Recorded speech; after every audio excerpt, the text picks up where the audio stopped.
देखो, अभी law commission of India news में है क्योंकि 22वां लॉ कमीशन ऑफ इंडिया गठित तो कर दिया गया था 2020 में, लेकिन उसमें अभी भी चेयरमैन एंड मेंबर्स का अपॉइंटमेंट जो है वो नहीं हुआ है। तो इसी बारे में अभी चर्चा चल रही है और सरकार ने बोला है कि जल्दी ही अपॉइंटमेंट कर दिया जाएगा, ये अभी कंसिडरेशन में है। ठीक है। तो लॉ कमीशन ऑफ इंडिया का डिटेल हम देख लेते हैं। देखो, लॉ कमीशन ऑफ इंडिया जो है वो एक एग्जीक्यूटिव बॉडी है। एग्जीक्यूटिव बॉडी है मतलब वो ना तो स्टैट्यूटरी बॉडी है, ना ही कॉन्स्टिट्यूशनल बॉडी है। ठीक है, ना ही उसको एक्ट के द्वारा बनाया गया है, ना ही उसको कॉन्स्टिट्यूशनल स्टेटस दिया गया है। एग्जीक्यूटिव बॉडी का मतलब वो होता है जो गवर्नमेंट ऑफ इंडिया के ऑर्डर से बनाई जाती है। ठीक है, तो लॉ कमीशन ऑफ इंडिया को याद रखना है कि एक एग्जीक्यूटिव बॉडी है।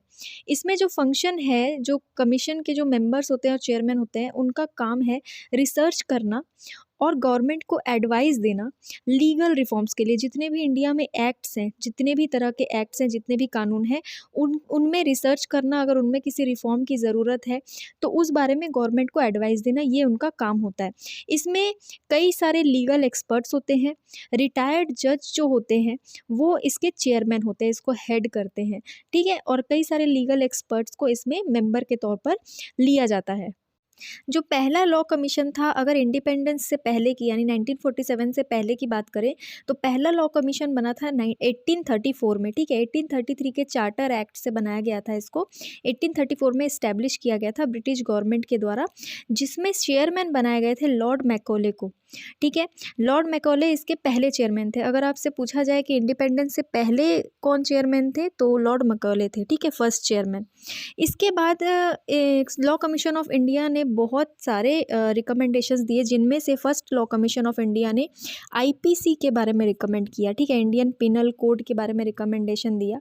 उसके बाद 1837 में इसको सबमिट किया गया, लेकिन 1860 में 1860 में आईपीसी जो है वो फोर्स में आया। ठीक है, उसके बाद सीआरपीसी क्रिमिनल प्रोसीजर कोड का भी इन्होंने रिकमेंडेशन दिया था, जिसको 1898 में इनेक्ट किया गया था, लेकिन क्रिमिनल प्रोसीजर कोड से इसको रिप्लेस कर दिया गया। ठीक है, कब किया गया? 1973 में। मतलब इस तरीके के हमारे जो इंडिया के जो कानून हैं, जो लॉज हैं, उसके बारे में लॉ कमीशन ऑफ इंडिया जो है वो रिफॉर्म्स करने को बताता है और रिकमेंडेशन देता है और एडवाइस देता है गवर्नमेंट को। ठीक है, और भी कई तरह के कानून के बारे में रिकमेंडेशन दिया था लॉ कमीशन जो आए बाद में, जैसे Indian evidence act, Indian contract act, इस तरीके के कई सारे एक्ट्स के बारे में रिकमेंडेशन इनके द्वारा दिया गया था। ठीक है, example carriers act, Parsi marriage and divorce act, Indian companies act, female infanticide prevention act, female infanticide act, land acquisition act, court fees act, Hindu wills act, code of criminal procedure act, Indian contract act, special marriage act 1872, Punjab laws act. इस तरीके के बहुत सारे acts के बारे में recommend किया गया था अलग अलग लॉ कमीशंस के द्वारा। अब 1947 की बात करें तो first law commission of India after independence, ठीक है, पोस्ट इंडिपेंडेंस इंडिया में पहला लॉ कमीशन गठित किया गया था 1955 में, और तब से लेकर अभी तक 21 लॉ कमीशंस आ चुके हैं। ठीक है, इस्टेब्लिश किए जा चुके हैं। इंडिपेंडेंस के बाद 1955 में जो पहला लॉ कमीशन बना था उसके चेयरमैन थे MC सेतालवाद। ठीक है, ये हमारे भारत के पहले अटॉर्नी जनरल भी थे और इनका जो कमीशन का टर्म था, लॉ कमीशन का जो टर्म था वो 3 साल का था। ठीक है, 3 साल के लिए इसको इस्टेब्लिश किया गया था और इस कमीशन ने अपनी रिपोर्ट दी थी 16 सितंबर 1958 को। ठीक है, कई सारे रिकमेंडेशन इन्होंने भी दिए थे, जैसे registration act 1908, sale of goods act 1930, income tax act 1922। कई सारे रिकमेंडेशंस इन्होंने भी दिए थे इन एक्ट्स के बारे में। ठीक है, लास्ट टाइम जो लॉ कमीशन ऑफ इंडिया बना था 21 नंबर का, उसके चेयरमैन थे सुप्रीम कोर्ट के फॉर्मर जज बलबीर सिंह चौहान, BS चौहान, इनको चेयरमैन बनाया गया था।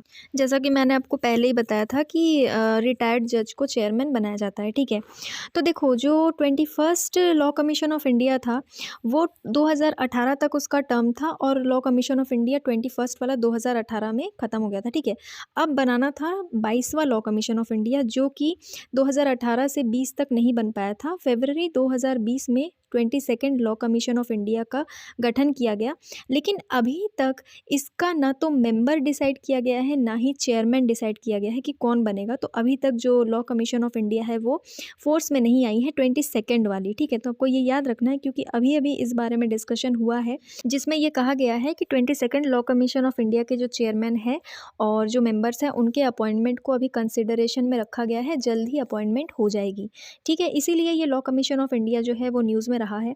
आपको याद रखना है कि ये एक एडवाइजरी बॉडी के रूप में काम करती है मिनिस्ट्री ऑफ लॉ के under. Ministry of law and justice जो है उसके under law commission of India जो है वो काम करती है, एक एडवाइजरी बॉडी के फॉर्म में, ठीक है।